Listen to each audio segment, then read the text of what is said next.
السلام علیکم ورحمۃ اللہ وبرکاتہ۔ بسم اللہ الرحمن الرحیم۔ مردوں کے نماز کا طریقہ۔ یہ طریقہ صرف اکیلے نماز پڑھنے والے نمازی کا ہے۔ نماز کی جگہ پر پہنچ کر قبلہ رخ ہو کر اس طرح کھڑے رہے کہ سر، کمر اور پیر سیدھے رہے، جھکے ہوئے نہ ہو۔ دونوں پیروں کے درمیان کم از کم 4 انگلیوں کا فاصلہ ہو اور پیروں کی انگلیوں کا رخ بھی قبلے کی طرف ہو۔ اس طرح کھڑے ہونے کے بعد نیت کریں، اس طور پر کہ جس وقت کی جو نماز پڑھنی ہو اس کا دل میں ارادہ کرے اور زبان سے کہہ دے تو اچھا ہے، جیسے کہ میں فجر کی فرض نماز پڑھتا ہوں۔ نیت سے فارغ ہونے کے بعد نگاہ سجدے کی جگہ پر رکھیں اور تکبیر تحریمہ یعنی اللہ اکبر کہتے وقت دونوں ہاتھ کانوں کی لو کے برابر تک اٹھائے۔ انگلیاں اپنی حالت پر رہیں، نہ زیادہ کھلی ہوئی ہو نہ زیادہ ملی ہوئی ہو، بلکہ اپنی حالت پر رہے، آسمان کی طرف سیدھی رہے اور ہتھیلیوں کا رخ بھی قبلے کی طرف ہو۔ اس طرح پھر ان اٹھے ہوئے ہاتھوں کو ناف یعنی ڈوٹی سے لگ کر نیچے کے حصے پر اس طرح باندھ لے کے سیدھے ہاتھ کی ہتھیلی بائیں یعنی الٹے ہاتھ کی ہتھیلی کی پیٹھ پر رہے اور سیدھے ہاتھ کے انگوٹھے اور چھوٹی انگلی سے ہلکا بنا کر بائیں ہاتھ کے گٹی کو پکڑے اور سیدھے ہاتھ کی بیچ کی 3 انگلیاں الٹے ہاتھ کی کلائی پر رہے۔ اس کے بعد ثنا پڑھے یعنی سبحانک اللہم وبحمدک وتبارک اسمک وتعالی جدک ولا الہ غیرک پڑھے۔ اس کے بعد اعوذ باللہ من الشیطان الرجیم اور بسم اللہ الرحمن الرحیم پڑھے۔ اس کے بعد پوری سورہ فاتحہ یعنی الحمد شریف پڑھے اور اس کے بعد کوئی سورت یا سورت کی مقدار قرآن میں سے جہاں سے آسانی ہو وہ پڑھے۔ یہ قیام کرنے کا طریقہ ہوا۔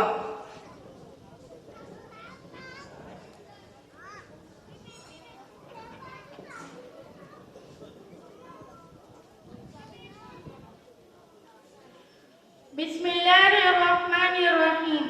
عورتوں کی نماز کا طریقہ مردوں کی نماز کے طریقے سے کچھ ہی الگ ہے۔ قیام کرنا یعنی کھڑے ہونے کی حالت میں رکن میں یہ فرق ہے۔ نمبر 1 دونوں پیروں کو ملا کر رکھنا۔ نمبر 2 تکبیر تحریمہ یعنی اللہ اکبر کہتے ہوئے دونوں ہاتھ دوپٹہ یا رومال کے اندر رکھیں، باہر نہ نکالیں، فقط کندھوں تک اٹھائیں اور انگلیاں ملا کر رکھیں۔ نمبر 3 دونوں ہاتھ سینے پر اس طرح رکھیں کہ سیدھے ہاتھ کی ہتھیلی بائیں یعنی الٹے ہاتھ کی ہتھیلی کی پیٹھ پر اس طرح رہے۔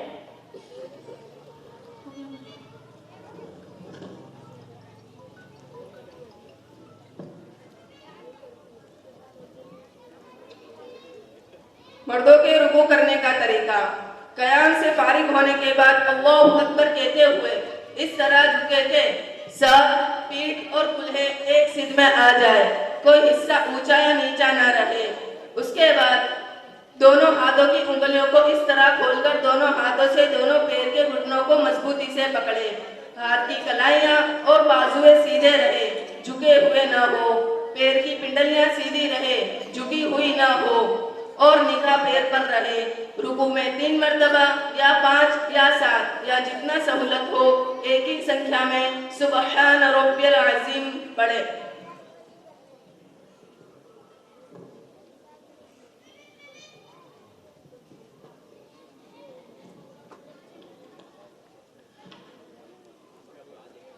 عورتوں کے رکوع کرنے کا طریقہ۔ عورتیں رکوع میں فقط اتنا جھکے کہ دونوں ہاتھ پیر کے گھٹنوں تک پہنچ جائے۔ نمبر 2 دونوں ہاتھوں کی انگلیاں ملا کر ہاتھوں کو گھٹنوں پر رکھ دیں، گھٹنوں کو پکڑے نہیں۔ نمبر 3 بازوؤں کو پہلو سے ملا کر رکھیں۔ نمبر 4 دونوں پیروں کے گھٹنوں کو تھوڑا سا آگے کی طرف جھکا کر رکھیں۔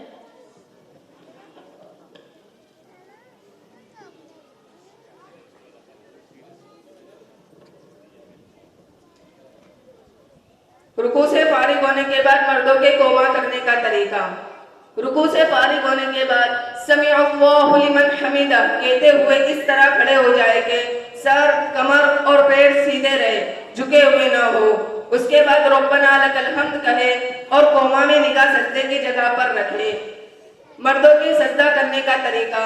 پھر اللہ اکبر کہتے ہوئے اس طرح سجدے میں جائے کہ پہلے گھٹنے زمین پر ٹیک دے، پھر دونوں ہاتھ، پھر ناک، پھر پیشانی، اس طرح چہرہ دونوں ہاتھوں کے بیچ میں اس طرح رہے کہ دونوں انگوٹھوں کے سر دونوں کان کی لو کے سامنے ہو جائے، دونوں قدم اس طرح رہے کہ انگلیاں اچھی طرح موڑ کر قبلہ رخ ہو، ہاتھوں کی انگلیاں بھی ملی ہوئی ہو اور قبلہ رخ رہے۔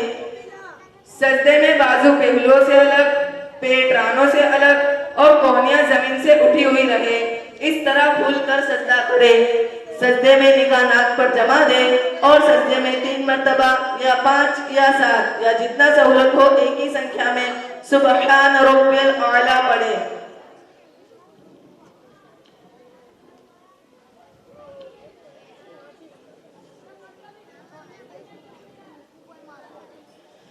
عورتوں کے سجدہ کرنے کا طریقہ۔ عورتیں سرین یعنی کلہے پر بیٹھ کر پیر داہنی طرف اس طرح نکالے کہ انگلیاں قبلے کی جانب رہے، یعنی پاؤں کھڑے نہ کرے۔ نمبر 2، عورتیں خوب سکڑ کر اس طرح سجدہ کرے کہ پیٹ رانوں سے بازو پہلو سے چمٹا کر رکھے اور کہونیاں زمین پر بچھا دے، اس طرح۔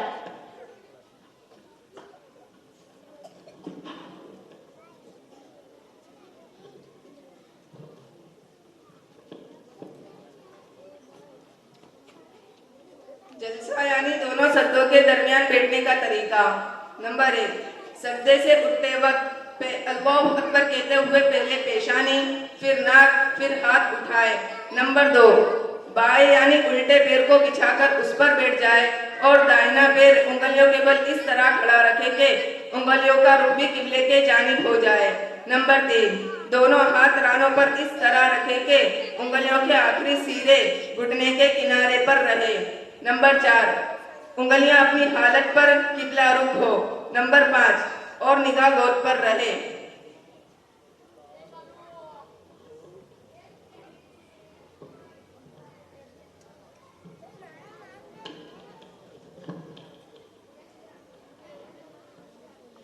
عورتوں کے جلسہ اور قاعدے میں بیٹھنے کا طریقہ۔ بائیں سرین یعنی کلہے پر اس طرح بیٹھے کہ دونوں پیر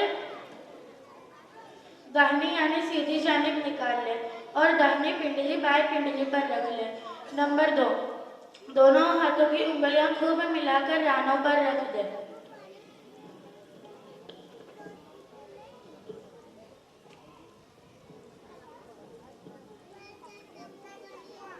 جلسے سے فارغ ہونے کے بعد دوسرا سجدہ کرے، جس کا طریقہ پہلے سجدے کی طرح ہی ہے۔ دوسرے سجدے سے فارغ ہو کر اللہ اکبر کہتے ہوئے پہلے پیشانی، پھر ناک، پھر ہاتھ اور گھٹنے اٹھا کر دوسری رکعت کے لیے سیدھے کھڑے ہو جائے۔ دوسری رکعت میں پہلی رکعت کی طرح قیام، رکوع، قوما، پہلا سجدہ، جلسہ اور دوسرا سجدہ کرے۔ دوسرے سجدے سے فارغ ہو کر اللہ اکبر کہتے ہوئے جلسے میں بیٹھنے کی طرح ہی قاعدے میں بیٹھ جائے اور اس میں پہلے التحیات یعنی التحیات للہ والصلوات والطیبات السلام علیک ایہا النبی ورحمۃ اللہ وبرکاتہ السلام علینا وعلی عباد اللہ الصالحین اشہد ان لا الہ الا اللہ واشہد ان محمدا عبدہ ورسولہ پڑھے۔ اس کے بعد درود ابراہیم یعنی اللہم صلی علی محمد وعلی آل محمد کما صلیت علی ابراہیم وعلی آل ابراہیم انک حمید مجید اللہم بارک علی محمد وعلی آل محمد کما بارکت علی ابراہیم وعلی آل ابراہیم انک حمید مجید۔ اس کے بعد دعائے معصورہ پڑھے یعنی اللہم انی ظلمت نفسی ظلما کثیرا ولا یغفر الذنوب الا انت فاغفر لی مغفرة من عندك وارحمني إنك أنت الغفور الرحيم. پڑھ کر سلام پھیرے. سلام پھیرنے کا طریقہ یہ ہے کہ السلام علیکم ورحمۃ اللہ کہتے ہوئے پہلے دائیں جانب پھر بائیں جانب اتنا چہرہ پھیرے کہ پیچھے بیٹھے والے آدمی کو گان نظر آ جائے. اسی طرح دوسرا سلام پھیرے.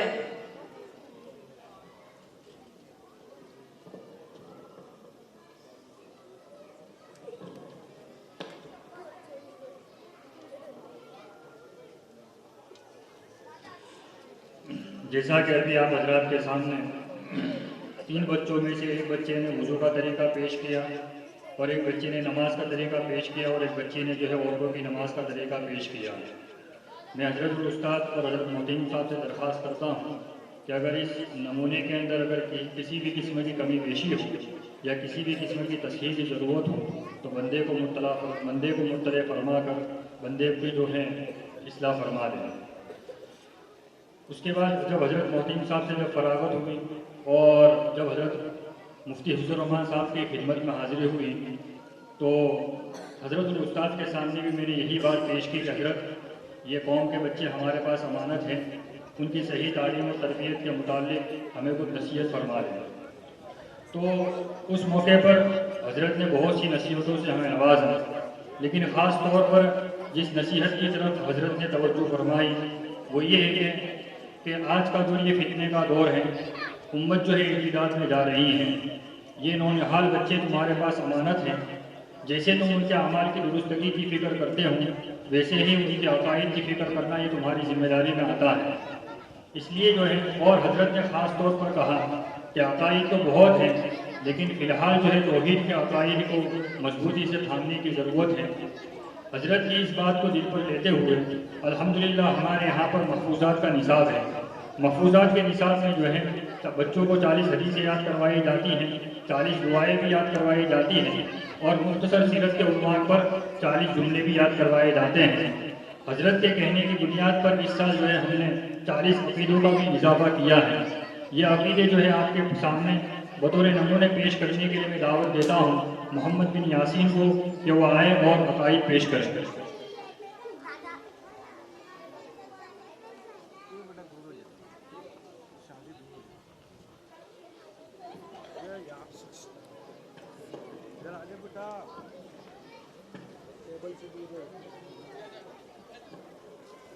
السلام علیکم ورحمۃ اللہ وبرکاتہ. بسم اللہ الرحمن الرحیم. عقیدہ نمبر 1, اللہ ایک ہے اور بے مثال ہے, کوئی اس کی ذات اور صفات یعنی خوبیوں میں اس کا پارٹنر نہیں. عقیدہ نمبر 2, وہ بڑی طاقت والا ہے کہ اس کو کسی کی ضرورت نہیں اور سب کو اس کی ضرورت ہے.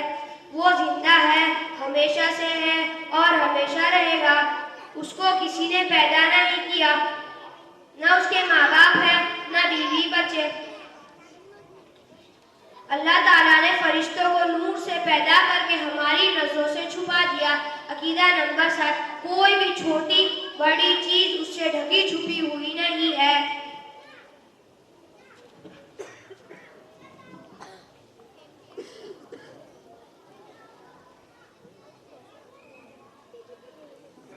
ویسے تو محفوظات کے نصاب میں عقائد کے طور پر 40 عقیدے ہیں, لیکن چونکہ ابھی ڈھابیل کے اساتذہ کرام کی نگرانی میں وہ 40 عقائد تیار ہو رہے ہیں.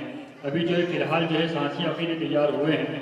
انشاءاللہ آئندہ سال جب آپ کے سامنے 40 عقائد کو پیش کرنے کی نوبت آئے گی تو اس وقت تصحیح شدہ عقائد آپ کے سامنے پیش کر دیے جائیں گے. اسی طریقے سے ڈھابیل کے سفر پر جب حضرت مفتی عبدالقیوم صاحب راجپوتی کی خدمت میں حاضر ہوئی تو حضرت سے بھی ہم نے یہی بات عرض کی کہ حضرت نصیحت فرما دیں. تو حضرت نے جو ہے بہت سی باتوں کی نصیحت میں خاص طور پر اس بات کی طرف توجہ دلائی کہ دیکھو بیٹا, یہ امت کے بچے تمہارے پاس امانت ہیں, ان کی تعلیم کے ساتھ تربیت بھی جو ہے تمہاری ذمہ داری میں آتی ہے. تو ہم نے حضرت کے سامنے یہ بات پیش کی کہ حضرت تربیت کا کیا طریقہ ہوگا. تو حضرت نے کہا کہ اپنے بچوں کے تعلیمی اوقات میں سے کچھ وقت ان کی تربیت کے لیے فارغ کرنا چاہیے. تو اور تربیت کا طریقہ یہ ہوتا ہے کہ بچے کے سامنے آپ صلی اللہ علیہ وسلم کی سنت کو پیش کیا جائے اور اس پر عمل کرنے کی ترغیب دی جائے۔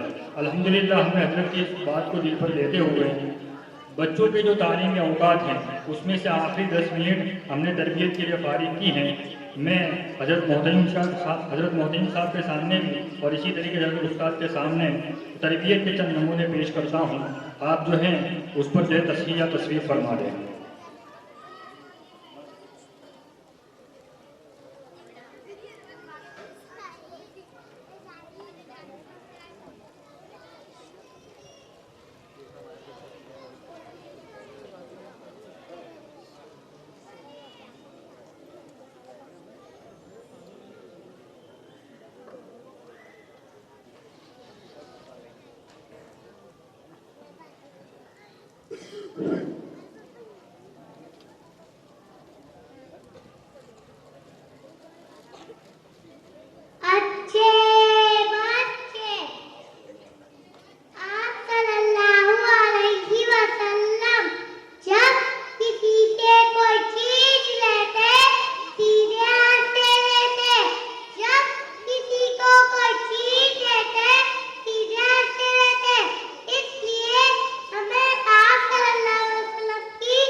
السلام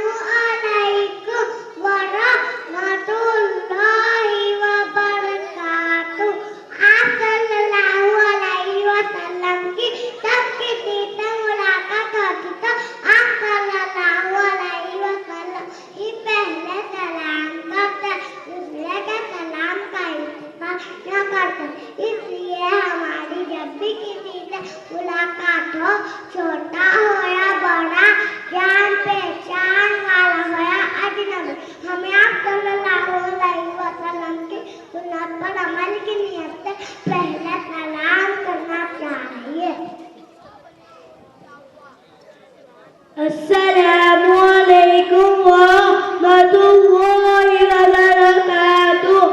آپ صلی اللہ علیہ وسلم کی تعلیم یہ ہے کہ جب تمہارے ساتھ کوئی بھی بلائی یا احسان کرے تو اس کا بدلہ دے دو. اگر اس کا بدلہ نہ دے سکو تو کم از کم کو دعائی دے دو اور وہ دعا سزا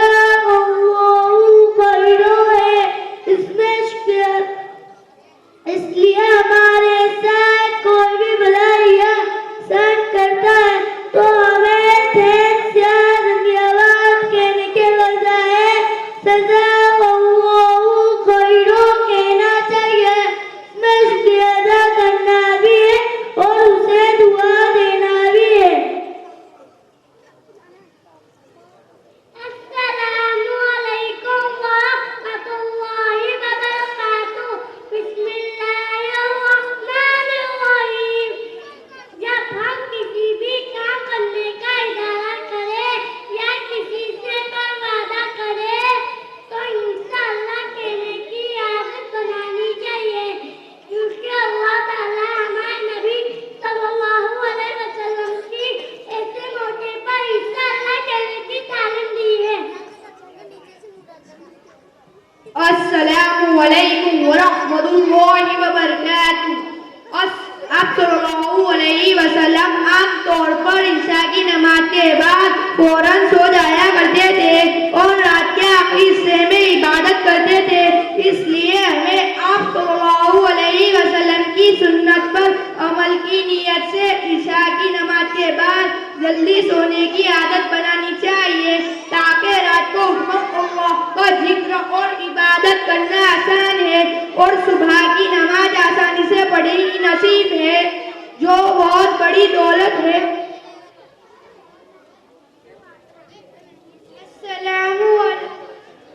السلام علیکم ورحمۃ اللہ وبرکاتہ.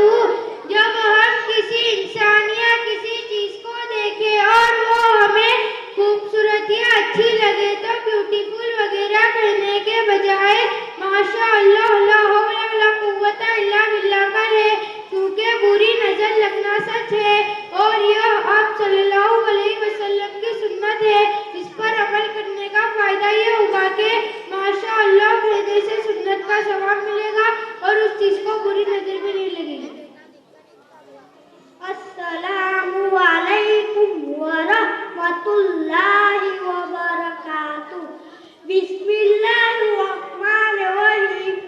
آپ صلی اللہ علیہ وسلم نے فرمایا کہ اللہ تعالیٰ نے جب کسی بندے کو کوئی نعمت دی اور اس پر اس نے الحمدللہ کہا تو اس نے اللہ تعالیٰ کا شکریہ ادا کیا.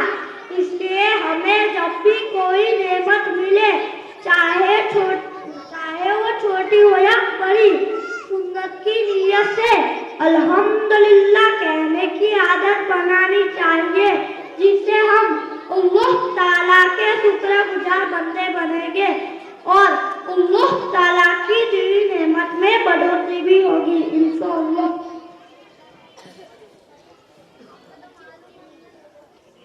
السلام علیکم ورحمۃ اللہ وبرکاتہ. آپ صلی اللہ علیہ وسلم نے کبھی بھی کسی کھانے کی چیز کو برا نہیں کہا. اگر من کرتا تو کھا لیتے اور اگر پسند نہ ہوتا تو چھوڑ دیتے لیکن کھانے کی برائی نہ کرتے اس لیے کہ کھانا کیسا بھی ہو وہ اللہ کی بہت بڑی نعمت ہے. اس میں برائی نکالنا اللہ کی ناشکری ہے جو گناہ کا کام ہے. السلام علیکم. بسم اللہ الرحمن الرحیم. جو شخص کوئی مصیبت اور تکلیف کے وقت چاہے وہ چھوٹی ہو یا بڑی ہو انا للہ و انا الیہ راجعون پڑھتا ہے تو اللہ تعالی اس کو اس مصیبت سے دور کر دیتا ہے اور اس مصیبت پر صبر کرنے پر اس کو بہترین بدلہ عطا فرماتا ہے.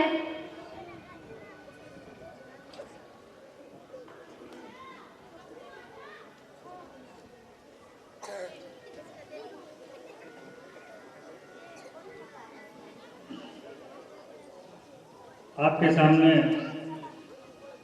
یہ پروگرام جو کہ طویل کے طویل ہوتا جا رہا ہے، اس پر اولا تو میں آپ سے معذرت خواہ ہوں، لیکن آپ کو یہ بتلانا بھی مناسب سمجھتا ہوں کہ اب تھوڑا سا ہی پروگرام باقی ہے۔ اب تک جو ہے آپ نے نشاط دکھا کر ساتھ دیا ہے، ابھی جتنی دیر پروگرام چلے گا اس میں بھی آپ جو ہے نشاط دکھا کر انتظامیہ کا ساتھ دیں گے۔ اب چھوٹے بچے جو ہے آپ کے سامنے مختصر سا پروگرام پیش کریں گے، اس کو بھی سماعت فرمائیں۔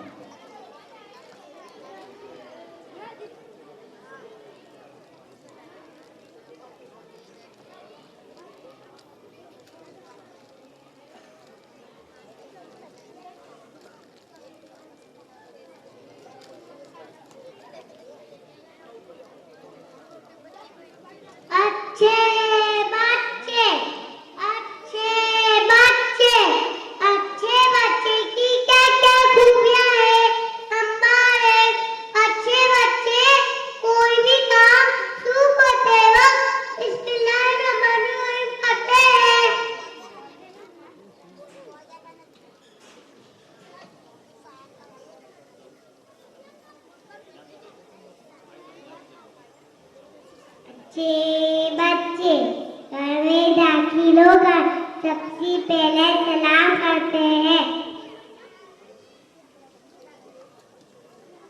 اچھے بچے ہمیشہ سچ بولتے ہیں، کبھی جھوٹ نہیں بولتے۔ اچھے بچے زیادہ موبائل نہیں دیکھتے ہیں، بلکہ اپنا مدرسے کا سبق یاد کرتے ہیں۔ السلام علیکم ورحمۃ اللہ وبرکاتہ۔ اچھے بچے اپنا کام خود کرتے ہیں اور دوسروں کے کام میں ان کی مدد کرتے ہیں۔ اچھے بچے اپنی ہر ضرورت دعا کر کے اللہ ہی سے مانگتے ہیں، کیونکہ وہی دینے والا ہے۔ اچھے السلام علیکم ورحمۃ اللہ وبرکاتہ۔ اچھے بچے کبھی بھی ضد نہیں کرتے اور بڑوں کا کہنا مانتے ہیں۔ بسم اللہ الرحمن الرحیم۔ اچھے بچے گھر کا بنا ہوا ہیلتھی کھانا کھاتے ہیں، باہر کے پیکٹ پوری کے کھا کر بیمار نہیں ہوتے، اچھے بچے کی طرح۔ اچھے بچے پابندی سے مدرسہ آتے ہیں، بنا وجہ چھٹی نہیں رکھتے۔ اچھے بچے کبھی بھی کسی کو گالی نہیں دیتے اور چلاتے نہیں ہیں۔ اچھے بچے اپنے گھر کو صاف رکھتے ہیں، گندا نہیں ہونے دیتے ہیں۔ اچھے بچے ماں باپ سے اونچی آواز میں بات نہیں کرتے، بلکہ ان کی عزت کرتے ہیں۔ اچھے بچے اپنے استاد کا اور بڑوں کا کہنا مانتے ہیں۔ السلام علیکم ورحمۃ اللہ وبرکاتہ۔ اچھے بچے رات کو جلدی سو جاتے ہیں، موبائل اور ٹی وی نہیں دیکھتے۔ اچھے بچے ماں باپ کا کہنا مانتے ہیں اور ان کی خدمت کرتے ہیں۔ اچھے بچے مدرسے میں اپنا سبق پکا یاد کر کے آتے ہیں۔ اچھے بچے کبھی بھی کسی کی چگلی نہیں کرتے۔ اچھے بچے اپنا بدن اور کپڑے صاف ستھرا رکھتے ہیں، گندے اور میلے کچیلے نہیں رہتے ہیں۔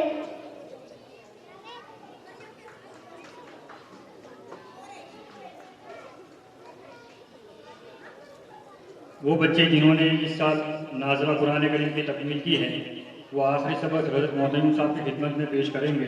حضرت معتمم صاحب سے درخواست ہے کہ ان بچوں کا سبق سن کر ان کی تصحیح فرما دیں۔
الدين إياك نعبد وإياك نستعين اهدنا الصراط المستقيم صراط الذين أنعمت عليهم غير المغضوب عليهم ولا الضالين.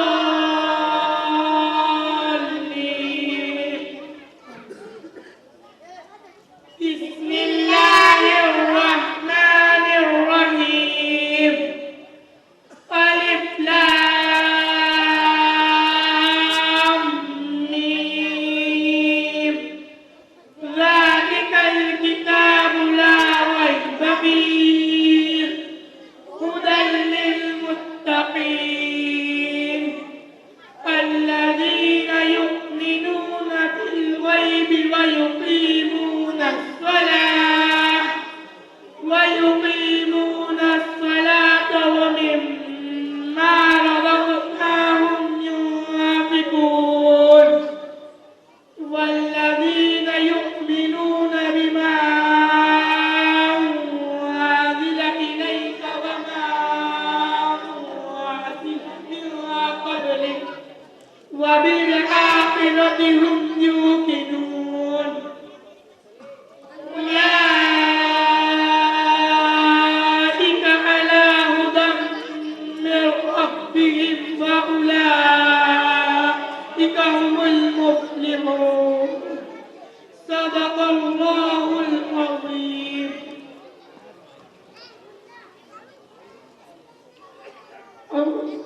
اللهم آنس وحشتنا في قبورنا.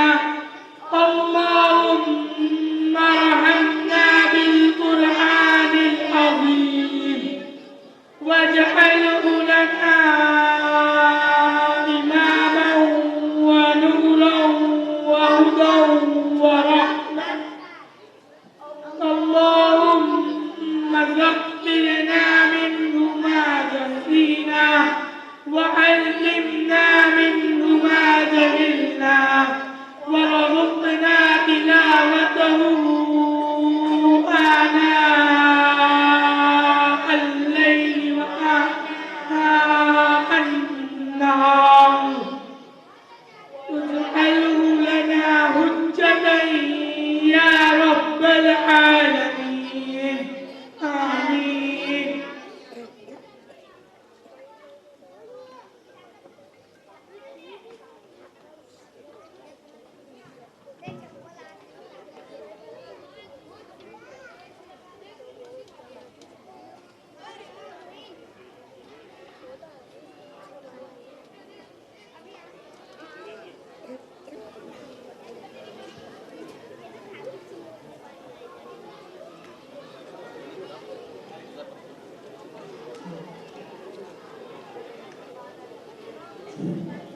بسم الله الرحمن الرحيم.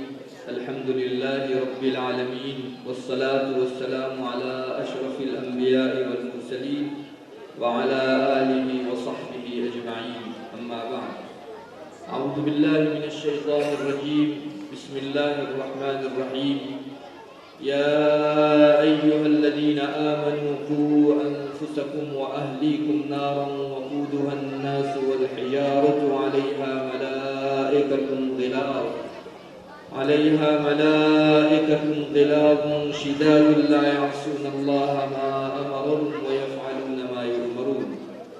وعن عبد الله بن عباس رضي الله تعالى عنه قال قال رسول الله صلى الله عليه وسلم إن الذي ليس في جوفه شيء من القرآن كالبيت الخرب أو كما قال عليه الصلاة والسلام. معزز و محترم میرے دینی بھائیوں، دوستوں، بزرگوں اور پردے کے پیچھے سے سننے والے معزز خواتین، کافی دیر سے ہم لوگ ہمارے ان ننھے منھے طلباء کے پروگرام کو سن رہے تھے. یہ جتنی بھی چیزیں پیش کی گئیں وہ ان میں سے بیشتر زیادہ تر دینی امور پر مشتمل تھی. ہمارے مکاتب کے اندر بچوں کو کس قسم کی تعلیم دی جاتی ہے اس کا ایک نمونہ تھا. اللہ تبارک و تعالیٰ کے یہاں دینی تعلیم اور شرعی تعلیم کی بڑی قدر و قیمت ہے۔ یہ بچے جو ہمارے گھر سے مکتب میں پڑھنے جاتے ہیں، اللہ تبارک و تعالیٰ اس منظر کو دیکھ کر خوش ہوتا ہے۔ روایتوں کے اندر دیکھنے سے پتہ چلتا ہے کہ کبھی کبھی اللہ تبارک و تعالیٰ کسی قوم کو عذاب دینے کا ارادہ فرماتے ہیں، مگر چھوٹے بچے اپنے معلموں کے سامنے، استادوں کے سامنے قرآن کریم پڑھتے ہیں تو اس منظر کو دیکھ کر اللہ خوش ہوتا ہے اور اپنے عذاب کا ارادہ ٹال دیتا ہے۔ اس لیے مکتب کے اس نظام کی اہمیت کو ہمیں اپنے دلوں کے اندر بٹھانا چاہیے۔ سچی بات یہ ہے کہ اس وقت دنیاوی اور عصری تعلیم نے ہماری نگاہوں کو خیرہ کر دیا۔ ہمارا بچہ کسی بہترین، اعلیٰ اور اچھے رزلٹ لانے والے اسکول میں جب جاتا ہے تو ہمارے سینے چوڑے ہو جاتے ہیں، اور مکتب میں بچہ جب جاتا ہے تو ہمارا دل ایک گونا پڑن محسوس کرتا ہے۔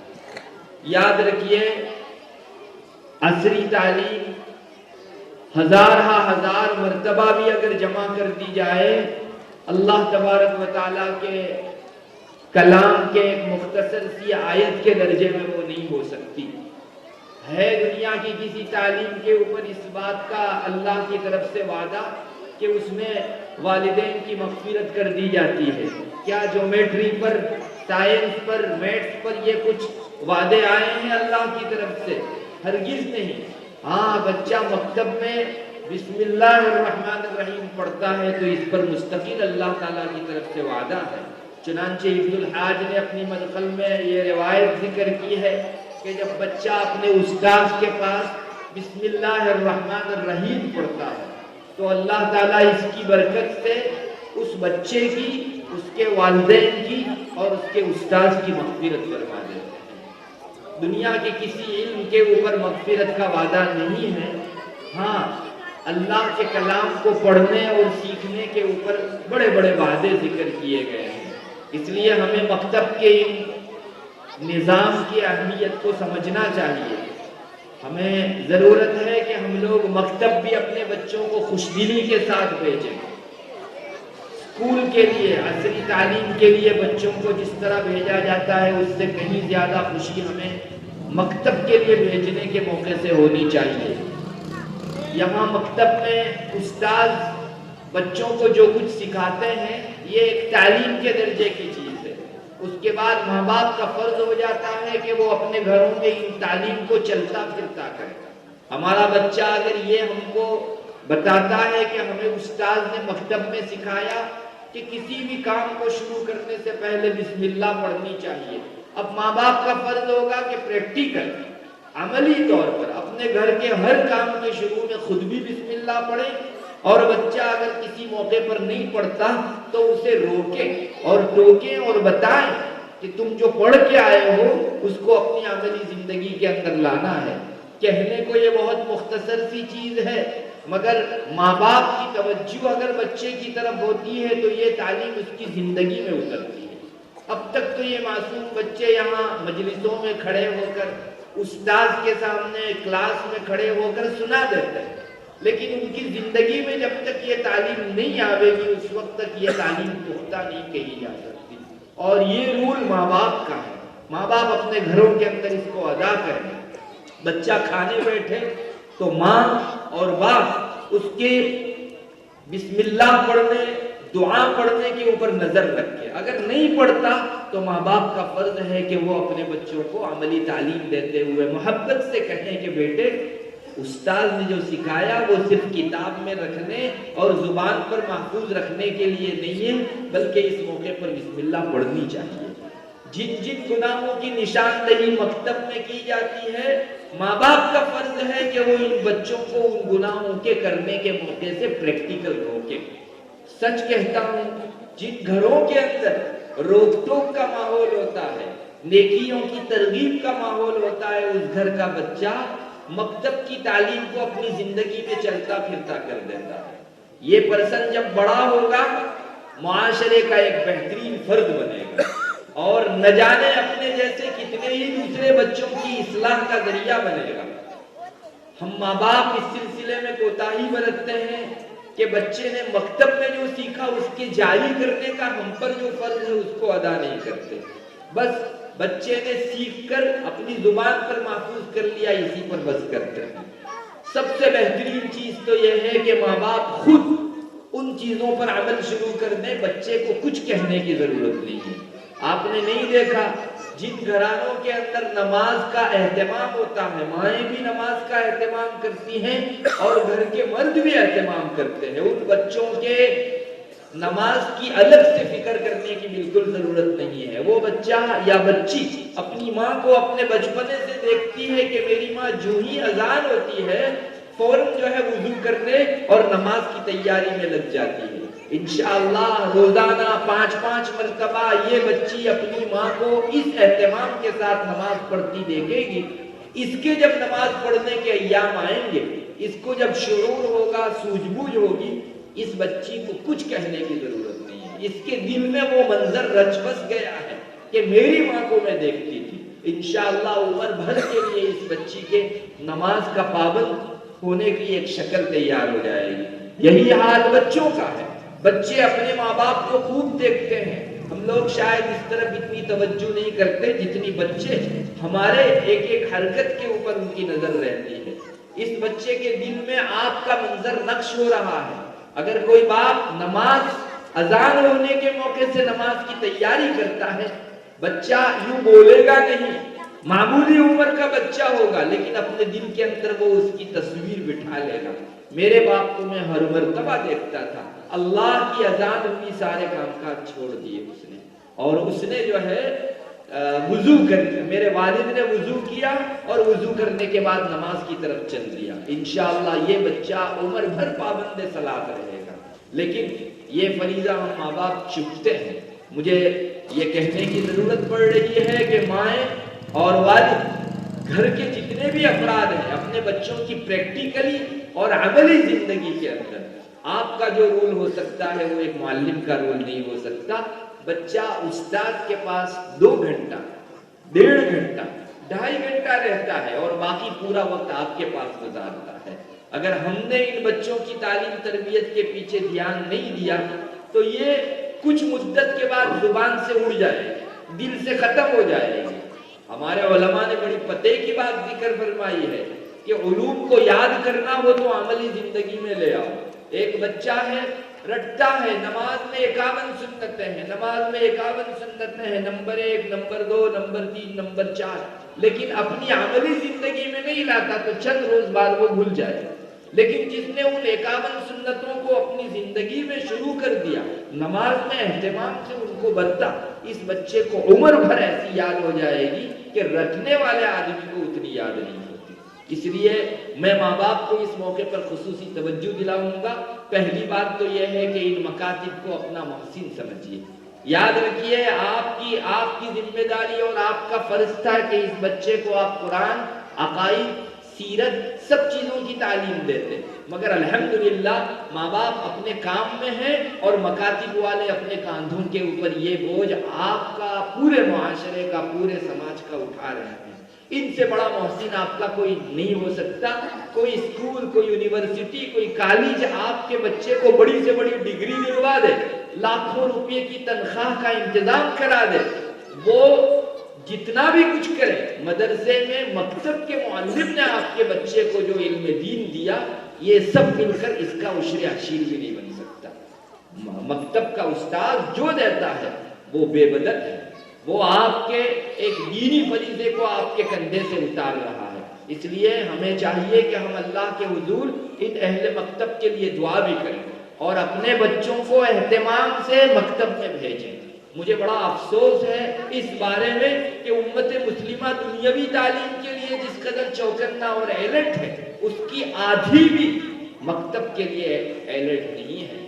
ہاں, آپ بھی دیکھ رہے ہوں گے بچے نے اگر ہوم ورک نہیں کیا تو مکتب کی چھٹی کر دی جاتی ہے اور بچے کو ہوم ورک کروایا جاتا ہے. مائیں رات کو 12 بجے تک لے کر بیٹھتی ہے اپنے بچے کو اور صبح 4 بجے سے اٹھ جاتی ہے. کیوں؟ آج ہوم ورک بہت زیادہ ہے اور بچہ کر نہیں پایا ہے. لیکن بہت افسوس ہے استاد کے پاس مکتب میں بچہ کیا تعلیم پا کر آیا، بہت کم ماں باپ ہے جو بچے کو پوچھتے ہیں کہ بیٹے تیرا آج قرآن کا سبق کہاں ہے، مجھے سنا۔ بس اسی نے ہمارے بچوں میں تنزل شروع کر دی۔ آج ہمارے بچے جو دین سے دور ہو رہے ہیں اور ارتداد کی واردات بڑھ رہی ہے، وہ سب اسی وجہ سے ہے کہ ہمارے بچوں کے پیچھے ہم نے مکتب کی وہ فکر نہیں کی جو ہماری ذمہ داری تھی۔ ہمارے بچوں کو ہم لوگ اسلامی آداب سے بھی لیس کریں، اسلامی عقائد سے بھی لیس کریں۔ ہمارے ان بچوں کو ہم لوگ تعلیم تربیت کا جو ہم پر فریضہ عائد ہوتا ہے اس کو پوری طرح اتاریں۔ ہمارا بچہ اگر ہمارے گھر میں کوئی گناہ کرتا ہے، مجھ ماں باپ کا فرض ہوگا کہ میں اس کو روکوں ٹوکوں۔ یاد رکھیے اگر میں نے نہیں روکا، میں دیکھ رہا ہوں کہ میرا بچہ میوزک سنتا ہے، میرا بچہ فلم دیکھتا ہے، میرا بچہ سیریل دیکھتا ہے، میں نہیں روکوں گا۔ رسول اکرم صلی اللہ علیہ وسلم کا ارشاد ہے ان ماں باپ سے اس پر روک ٹوک نہ کرنے کے سلسلے میں خصوصی طور پر بڑے محشر میں پوری خلقت کے درمیان میں سوال کیا جائے گا۔ میرے بھائیوں اپنے اوپر رحم کرو، اس دن اللہ بہت غضبناک ہوگا۔ اور اس نے اگر یہ پوچھ لیا کہ میری نافرمانی تمہاری آنکھوں کے سامنے تم کو دیا ہوا ہمارا یہ بچہ کر رہا تھا، یہ بچہ تمہارے پاس ہماری امانت تھی، تم نے اس امانت کا پاس و لحاظ نہیں کیا، ہمیں جواب دہی کرنی ہوگی۔ اور اگر جواب دہی نہیں کر سکے تو اللہ ہماری ایسی ہی پکڑ کرے گا جیسے نماز روزہ چھوڑنے کے اوپر پکڑ کرتا ہے۔ بہت چوکنا ہونے کی ضرورت ہے۔ اس لیے ایک دوسرے نمبر کی چیز یہ بھی ہے کہ ماں باپ اپنے بچوں کے سبق کا اہتمام کرائیں۔ ہمارے یہاں ہوم ورک پر جو ہم توجہ دیتے ہیں اور بچے کو یہ نہیں پوچھا جاتا کہ آج کیا سبق پڑھ کے آئے، اس کی وجہ سے بچے کی فیلنگ بنتی ہے کہ عصری تعلیم کو وہ اپنے ذہن میں مقدم رکھتا ہے۔ ہمارے ماں باپ جس کو بڑا سمجھتے ہیں، قابل اہتمام سمجھتے ہیں، وہ دنیاوی تعلیم ہے، اور دینی تعلیم پڑھی تو کیا، نہیں حاصل کی تو کیا، یہ بچے کی فیلنگ تیار ہوتی ہے۔ اور جس نے قرآن کریم کے مقابل میں میتھس کو اور سائنس کو اور دنیا کی چیزوں کو مقدم رکھا، اس آدمی کی ناکامیابی پر کوئی شک و شبہ نہیں۔ اس لیے ہمیں چاہیے کہ ہم مکتب کی تعلیم کے سلسلے میں جو معلم ہمارے بچے کو پڑھاتے ہیں، اپنے گھروں میں خصوصی طور پر اہتمام سے ان کا سبق دیکھیں، یاد کرائیں، اور ہوم ورک جتنے اہتمام سے کرتے ہیں اس سے ڈبل ٹرپل اہتمام کے ساتھ بچوں کو یہ دیں۔ بچوں کو ہرگز گناہوں میں شامل نہ ہونے دیں۔ ہمارے گھروں کا ماحول گناہ کا نہیں ہونا چاہیے۔ اگر بچہ کہیں ایسی کوتاہی کرتا ہے، ہم اس گناہ کے اوپر ضرور روکیں، فرض سمجھ کر روکیں۔ اگر ہم نے نہیں روکا، اللہ تعالیٰ کے یہاں ایک فرض کا چھوڑنے والا ہم لوگ قرار پائیں گے۔ ہمارے بچوں کے لیے اس وقت ایک بہت بڑا المیہ یہ بھی ہے کہ وہ عقائد کے تعلق سے بہت کمزور ہے۔ وجہ بھی اس کی واضح ہے کہ ہمارے یہاں بچوں کا اکثر وقت اسکول نے لے لیا ہے۔ ہمارا بچہ مکتب میں 1 گھنٹہ یا 1.25 گھنٹہ وقت دیتا ہے، اسی میں اس کو اللہ کا بڑا کلام بھی پڑھانا ہے، اسی میں عقیدہ بھی سکھانا ہے، سیرت بھی سکھانی ہے، رسول اللہ صلی اللہ علیہ وسلم کی سنت بھی سکھانی ہے، پریکٹیکل وضو غسل اور نماز بھی سکھانا ہے۔ کیسے ہو سکے گا؟ 30 پارے اتنے بڑے کلام کے، اللہ تبارک و تعالیٰ کے، اور اس کے لیے صرف 1.25 گھنٹہ، اور دنیا کی ان تعلیم کے لیے 8 گھنٹے بھی کم پڑتے ہیں۔ 6 گھنٹے ہماری اسکول کے، 2 گھنٹے ٹیوشن کے، اس کے باوجود بھی ہماری تشنگی باقی رہتی ہے۔ 60-70 سالہ زندگی میں شاید کام آوے نہ آوے ہم نہیں کہہ سکتے، بہت سے ڈگری پا کر چلے گئے دنیا سے، اس سے کچھ فائدہ نہیں اٹھا پائے۔ ہاں ہمیشہ کی زندگی کے لیے یہ مکتب کی تعلیم کام آنے والی ہے۔ تو 60 سالہ زندگی کے لیے 8 گھنٹے اور ہمیشہ کی زندگی کے لیے 1.25 گھنٹہ، اس سے بڑی ناانصافی اور کیا ہو سکتی ہے؟ اس لیے میرے بھائیوں، اگر ہمارے بچوں کو عقیدے میں پختہ کرنا ہے، کل کو فتنے میرے بچے کو لے نہ اڑے، اس کے ایمان کو اٹھا کر لے نہ جائے، اس کے لیے ہم کو مکتب میں بھرپیٹ وقت دینا ہے۔ 2 گھنٹہ 2.5 گھنٹہ دیجئے، تب یہ بچہ رسول کی محبت سے آشنا ہوگا، نماز کا اہتمام سیکھے گا، گناہوں سے بچاؤ سیکھے گا، عقائد کے سلسلے میں وہ پختہ کار ہوگا، اور اپنے ساتھ ساتھ بہت سارے کمزور عقیدے والوں کے عقیدے کو بھی درست کرنے والا ہوگا۔ میرے بھائیوں، میری پوری تقریر کا خلاصہ میں آپ کو کہہ دوں، مکتب کی تعلیم کو اسکول کی تعلیم سے زیادہ اہمیت دو.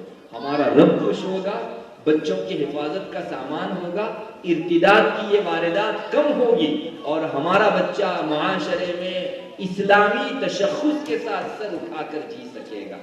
آج ہمارے اس بیہیو کی وجہ سے کہ ہم لوگ اصلی تعلیم کو مقدم رکھتے ہیں اور دینی تعلیم کو پیچھے رکھتے ہیں، بچہ کلاس میں یہ کہنے کے اندر شرم محسوس کرتا ہے کہ میں مسلمان بچہ ہوں. ہم نے ہی اہمیت گھٹائی ہے.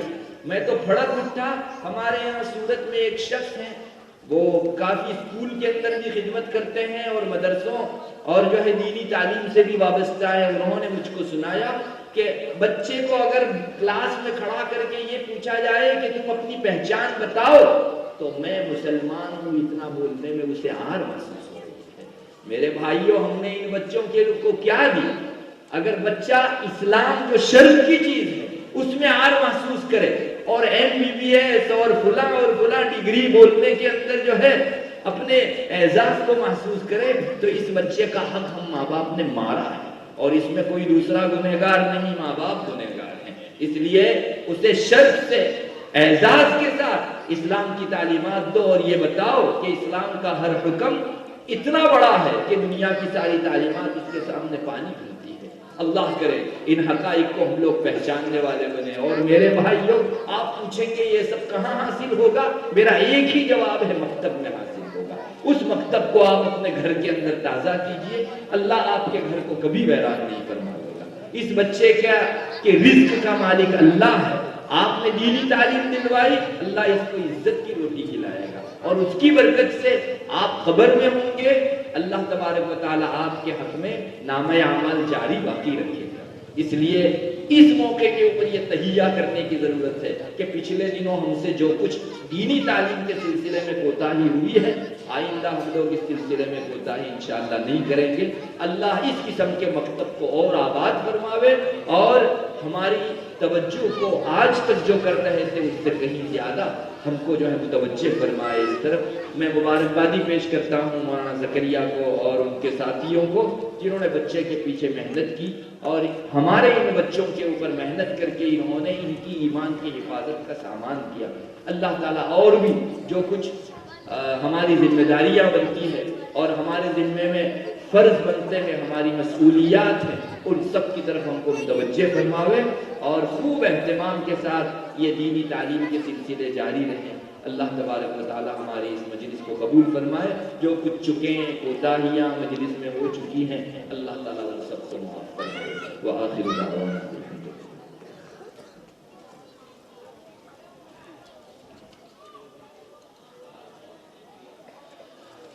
چونکہ مہمان کافی طویل سفر سے آئے ہیں، اس لیے کچھ بچوں کا پروگرام پیش کرنا رہ گیا، لیکن چونکہ انہوں نے تیاری کی ہے اس لیے ان کو جو ہے انعامات سے محروم نہیں کیا جائے گا.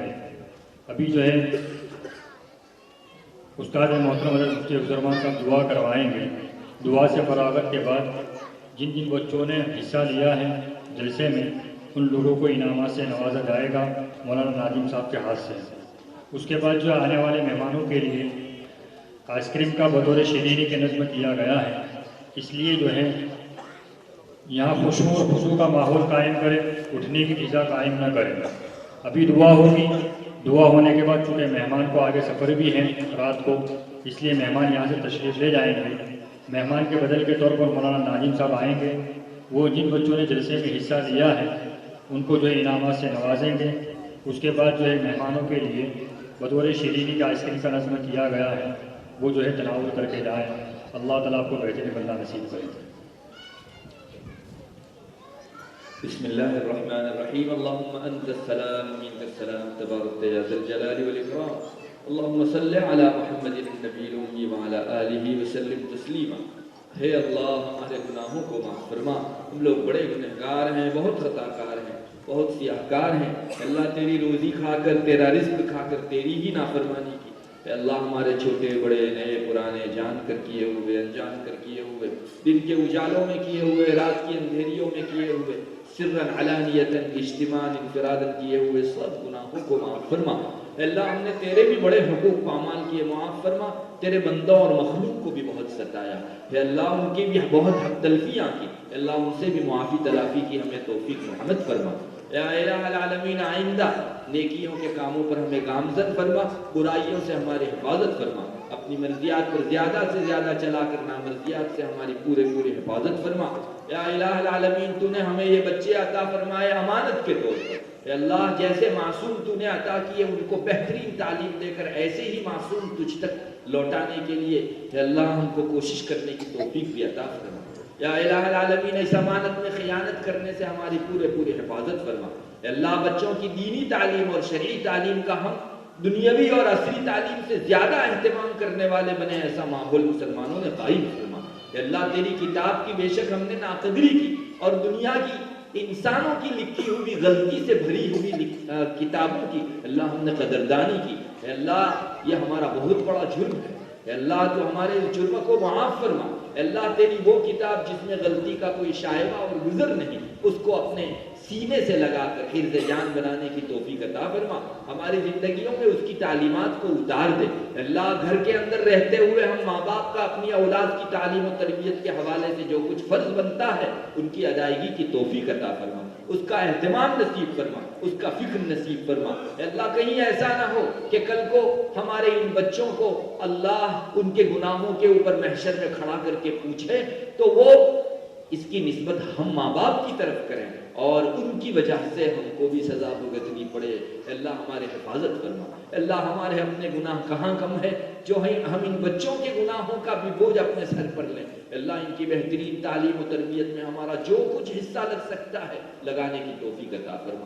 آج تک جو کوتاہیاں ہو چکی ہیں ان سب کو معاف فرما۔ اللہ ہم تیرے حضور گزشتہ تمام گناہوں پر شرمندہ ہیں، آئندہ گناہ نہ کرنے کا سچا پکا وعدہ کرتے ہیں، اس وقت گناہوں سے ہاتھ اٹھائے دیتے ہیں۔ اللہ ہماری توبہ کو قبول فرما، توبہ کو نصوح فرما، اللہ توبہ پر استقامت نصیب فرما۔ یا الہ العالمین تیری مرضیات پر چلنے میں شرم محسوس کرنے کی توفیق عطا فرما اور گناہوں میں شرم اور عار محسوس کرنے کی توفیق عطا فرما۔ یا الہ العالمین ہمارے گھرانوں کو اللہ بہترین اسلامی معاشرت سے لیس فرما، اللہ ہمارے معاملات کو دینی فرما، اے اللہ ہمارے عبادات و عقائد کی حفاظت فرما، ہمیں اسلامی اخلاق سے اللہ مزین فرما، اللہ ہماری تمام ضروریات کی اپنے خزانے غیب سے کفالت فرما۔ اے اللہ یہ جو مکتب میں تعلیم دی گئی اے اللہ ان کی محنتوں کو قبول فرما، اے اللہ ہماری آج کی مجلس کو ہم سب کے لیے ذخیرہ آخرت اور نجات کا ذریعہ بنا دے۔ اللہ اہل مکتب کو اہل مدارس کو مزید حوصلے اور ہمت عطا فرما، اے اللہ ہمیں بھی اس میں اپنا بھرپور حصہ ہر طرح سے لگانے کی توفیق عطا فرما۔ اللہ اس مکتب کو خصوصی طور پر اور تمام مکاتب اسلامیہ اور مدارس اسلامیہ کو عمومی طور پر اللہ اپنی نظر کرم سے اور اللہ اپنی نظر قبولیت سے نواز دے، کسی کو محروم نہ فرما، ان کی تمام ضروریات کے اپنے خزانے غیب سے کفالت فرما۔ اللہ یہاں جتنے بھی حضرات بیٹھے ہیں سب کے دلوں کی جائز تمنائیں اور نیک مرادیں پوری فرما۔ اللہ ہمارے مقروضوں کے قرض کی ادائیگی کی غیب سے شکلیں پیدا فرما، مسلمان دنیا کے کسی کونے میں جس پریشانی میں مبتلا ہو اس کی اس پریشانی کو دور فرما۔ اللہ اہل فلسطین پر مظالم ڈھائے جا رہے ہیں، ظالموں کے ہاتھوں کو ظلم سے روک لے، مظلومین کی حمایت فرما، اللہ آزمائش نہ فرما، اے اللہ قبلہ اول مسلمانوں کے ہاتھ میں عطا فرما۔ یا الہ العالمین ظلم و استبداد کی چکی کا سلسلہ ختم فرما، اللہ ہندوستان میں جو متوقع خطرات ہیں ان سب سے ہماری حفاظت فرما، اللہ یہاں نظام اسلامی قائم فرما، خلافت اسلامیہ قائم فرما، تیرے لیے کوئی مشکل نہیں، اللہ تو ہماری آزمائش نہ فرما، مومنوں کو ایمان کے اندر قرآن کے ساتھ وابستگی کے اندر اور تیری دین و شریعت پر عمل کرنے کے اندر شرف محسوس کرنے کی توفیق عطا فرما۔ اللہ ہماری نگاہیں چوندھیا گئی ہیں، ہماری نگاہیں دنیاوی چمک دمک سے خیرہ ہو گئی ہیں، اللہ ہم دنیا کے اعزاز کو اعزاز سمجھتے ہیں اور تیرے دین کے اعزاز سے منہ موڑ رہے ہیں۔ اے اللہ ہمارے اس جرم عظیم کو معاف فرما، اے اللہ ہماری اس ناقدری کو معاف فرما، بے شک ہم نے تیری ناقدری کی، تیرے دین کی ناقدری کی، وما قدر اللہ حق قدری، اللہ ہماری ناقدری کو معاف فرما۔ اللہ جس فضل سے تو نے ہمارے گندے سینوں کے اندر اپنا ایمان رکھا اسی فضل سے اس کو باقی بھی رکھ، اے اللہ تجھ تک ایمان کے ساتھ پہنچنے کی توفیق عطا فرما۔ اے اللہ جو کچھ چکے کوتاہیاں ہوئی ہیں ان سب کو معاف فرما، تو ہمیں اپنا بنا لے، تو ہمارا ہو جا، امت مرحومہ کے اوپر رحم فرما۔ اے اللہ ان کی بگڑی بنا دے، ہماری تمام ضروریات کی اپنے خزانہ غیب سے کفالت فرما۔ اللهم انا نسألك من خير ما سألك من نبيك محمد صلى الله عليه وسلم ونعوذ بك من شر ما استعاذ منه نبيك محمد صلى الله عليه وسلم أنت المستعان وعليك البلاغ ولا حول ولا قوة إلا بالله سبحان ربك رب العزة عما يصفون وسلام على المرسلين والحمد لله رب العالمين۔